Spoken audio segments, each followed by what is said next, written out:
it's me. It's Cheryl with Small Kitchen Small Talk. And yes, okay, for the new viewers, it's not a small kitchen. Okay, forgive me. It's my husband's kitchen. Mine is tiny. But in any case, so today I've been to work again and work clothes. And I like this one, though. It's got these interesting sleeves, kind of fun. And I'm such a stylish person with my own sense of, I'm trained as an architect. I don't practice architecture anymore, but you know, a style, it's not like engineering where it's like all nuts and bolts, which is important too. You got it. The math always has to work absolutely 100%. And then you can, you know, spruce it up a little, like what I do with everything. I put my fingerprint on. It's basics without a flair, you know, with flair. So this here is like the way I wear my necklace, which I invented one day.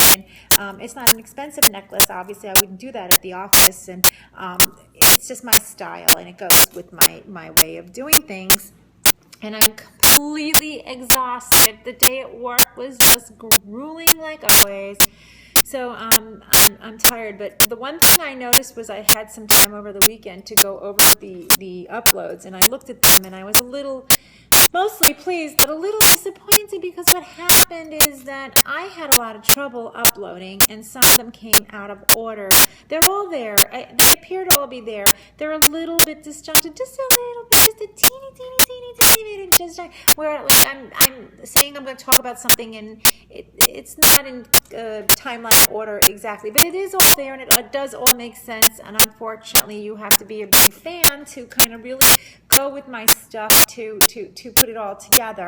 And so I'm apologizing, because I'm really so exhausted that this is when I tend to do the maximum amount of babbling. And like, I'm pretty upset with certain things about me today. Like, okay, yeah, I need a haircut in the worst way, and it's going to be a few more weeks, and that's all there is to it. And the bangs are choppy as all hell. And when you swim, the hair gets really dried out, because if you watch the channel here, you know I swim for exercise to work on those flabbies and to put it back, and things you have to do when you get older, good health and all. And so I'm too tired. I'm not going to swim today, and I'm going to talk to you instead. So, like, things that are annoying me besides the hair, which I'm going to ask you to forgive and put up with, and that my makeup is off by the end of the day, and yeah, I forgot to replenish my lipstick, but it's a car ride home, why bother?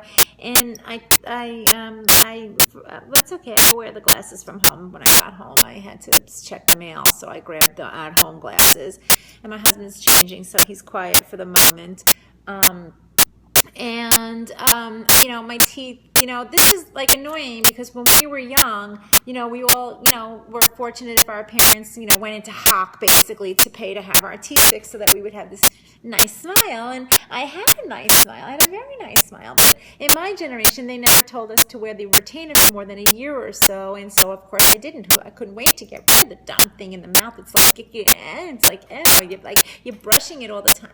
Okay, you get it. So, all right. The younger generation, much smarter. You clean it. What's the big deal? Okay, it shouldn't have been a big deal, but I was glad to get rid of it after the 1.5 or 2 years, whatever they told me. What they didn't know, what they didn't tell me, is the same freaking problem they fix with the braces comes back later on in life.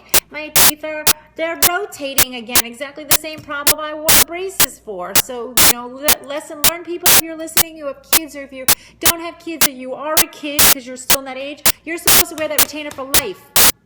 Okay, now the teeth won't last for life. If you're lucky, they will, because you had good treatments, good fluoride, and all this. But, you know, mine, as I got older, I lost a lot of enamel. They can't be whitened. There's nothing to whiten. So I'm looking into caps because of the double problem. And I will never do implants. That's too much pain. And besides, things aren't quite as good as they seem. They're kind of new.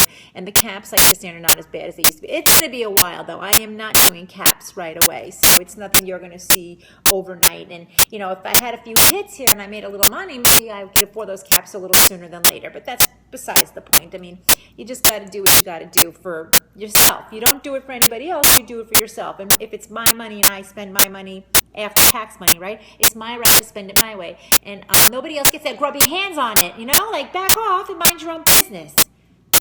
My teeth, my business. So, and my money, my business. So there are things in life that are clearly not funny. Like, I don't like Caesarship. I don't like people who think that they can help yourself because they're so busy being jealous about what you have instead of worrying about how to take care of themselves better and do a better job for themselves. Your goal, people, is you do better than you did yesterday. And if you can't, then accept it. Can I do anything about those freaking flabbies? No, I have to accept it. It's called your lot in life, okay? Sometimes you just have to accept things the way they are. They sometimes suck, but you look at the bright side and you say, okay, at least I still have 2 arms, 2 good arms that still can do a lot in this world. They, they're little flabby, okay, but they still work good, and they're going to serve me well, unlike my teeth that have to be fixed because they're cracking. Anyway, the point is still the same, people. Stop complaining and stop looking at what everybody else has. You do what's right for you. You do better than you did yesterday. You put your smile on, your best accessory, your good attitude, and you go out there and you do your thing for yourself, because when you're good to yourself, you are also good to other people. That was an interruption, but that's besides the point. You are good to yourself, you then can be good to other people and of use to other people. But first you take care of yourself, and it starts with minding your own business. It's not anybody else's business. Like the necklace. Okay, I'm sorry if some of you don't have a necklace. Guess what? It's from Overstock. It was like super cheap, okay? Like, it's really not your business, and it looks good, and I'm very proud of it, and I like my sense of style, and I like my flair, and it doesn't have to be expensive to look good. It has to do with your attitude, because you know what? Happy is an attitude. Rich is an attitude. And people need to adopt much better attitudes than what's going on there these days. Wake up. Come on. You know, like I said, you know, life is a mixed bag. I'm sorry, I have a friend interrupting me here. I will deal with it later. It's a real estate thing.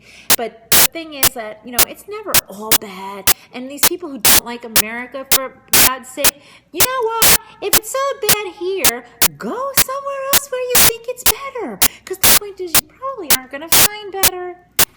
I'm happy. I've worked hard, like a lot of people, very, very, very, very hard. And their labors of love. Oh, I'm so out of time. I'm so tired I got on a rant. I am so sorry. And really, because I really just want people to like, oh, well, the old phrase was ta-ta for now, but it's like me, I like you. But come on, people, pull it together. You know, it's like love yourself and love the world you're in. Love the one you're with. That's America. Okay, God bless.